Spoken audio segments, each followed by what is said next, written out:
Hello everyone, welcome to my mini blog. আজকে আমরা জানো কোথায় যাচ্ছিলাম? সবাই বন্ধু বান্ধব মিলে যাচ্ছিলাম আজকে আমরা ভূত দেখতে। হ্যাঁ, তোমরা ঠিক শুনেছো, আমরা ভূত দেখতেই যাচ্ছিলাম। কারণ আমাদের বনগাঁতেই না নতুন গ্রাম বলে একটা জায়গা আছে, সেখানে অনেক দিন ধরেই উঠছে যে এখানে নাকি ভূত দেখা যাচ্ছে। আমরা বন্ধু বান্ধবীরা মিলে ঠিক করেছিলাম যে আমরা আজকে যাব সেই রাস্তাতেই, দেখবো আমাদের সাথে কি হয়। তো রাস্তা দিয়ে তো আমরা প্রথমে অনেকেই যেতে চাইনি, বিশেষ করে সুমিত যেতে চাইনি।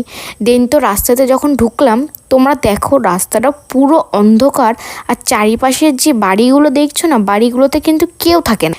সিরিয়াসলি তোমাদের সাথে আমি সত্যি বলছি, কেউ থাকে না, জাস্ট বাড়িগুলো এরকম ভেঙে পড়ে রয়েছে। তোমরা শুধু চারিপাশটা দেখো কতটা ঘুটঘুটে অন্ধকার। তখন বাজে প্রায় 7টা-8টা, তাই দেখো কোনো লাইট নেই রাস্তাতে, আর কেউ থাকে না।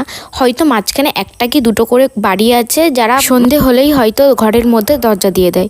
তো ওভারঅল এক্সপিরিয়েন্সও ঠিকই ছিল, আমরা তেমন ভয় পাইনি। বাট একা যাওয়ার জন্য রাস্তা